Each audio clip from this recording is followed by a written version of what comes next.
Hey everyone, welcome to Diploma Diaries, the podcast. നമ്മളിവിടെ സംസാരിക്കുന്നത് ഒരു സ്റ്റുഡൻസിന്റെ ലൈഫ് സ്ട്രഗിളിനെ പറ്റിയാണ്. അപ്പോൾ നമ്മുടെ ഇന്നത്തെ ടോപ്പിക് എന്ന് പറയുന്നത് ലൈഫ് ആഫ്റ്റർ ഡിപ്ലോമ സ്റ്റഡി.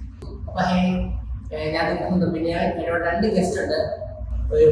ഇപ്പോൾ നിലവിൽ ഡിപ്ലോമ കോഴ്സ് പഠിച്ചുകൊണ്ടിരിക്കുന്ന നന്ദു, ഒരു ഡിപ്ലോമ കോഴ്സ് കംപ്ലീറ്റ് ചെയ്ത നമ്മുടെ ബേസിൽ നമ്മുടെ കൂടെ ഉണ്ട്.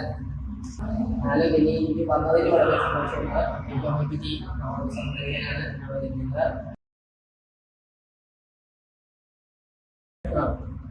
അപ്പൊ എന്റെ ആദ്യത്തെ ചോദ്യം എന്താണെന്ന് വെച്ചാൽ, എന്താണ് ഡിപ്ലോമ? അതൊരു ഷോർട്ട്കട്ട് പോലെയാണ്.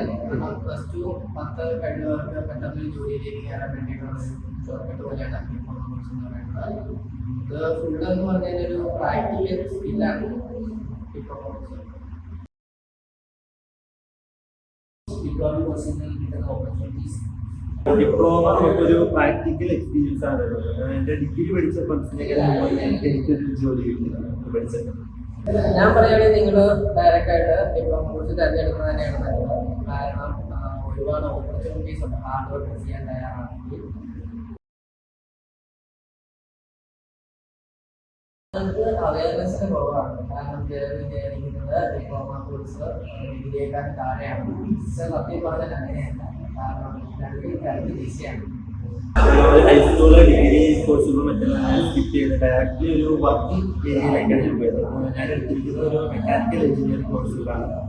എൻ്റെ ക്ലാസ് കഴിയാതെ എനിക്കൊരു 3 മാസം ഇന്റേൺഷിപ്പ് കാര്യങ്ങളൊക്കെ ഉണ്ടായിരുന്നു. വളരെ നല്ല രീതിയിലാണ് നടത്തുന്നത്.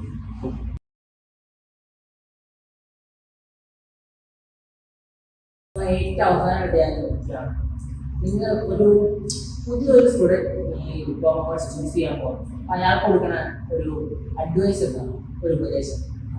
വെച്ചാൽ തിരക്കാണ്, ഫുൾ ടൈം ക്ലാസ്സാണ്, മാർക്കുകളുണ്ട്, പ്രൊജക്റ്റുകൾ, പിന്നെ ക്ലാസ്സുകൾ, ഈവെന്റുകൾ, ഇതൊക്കെയാണെങ്കിൽ ക്ലാസ് വളരെ ഈസിയാണോ എന്ന് ചോദിച്ചാൽ ഈസിയല്ല. വർക്ക് ലോഡുണ്ട്, പിന്നെ അതൊക്കെ നമ്മുടെ സ്കില്ല് പോലെ ഇരിക്കും ചെയ്യുന്ന കാര്യങ്ങളാണ്. നമുക്ക് ഡയറക്റ്റായിട്ട് വർക്ക് ചെയ്തോട്ട് ഒരുപാട് കമ്പനീസ്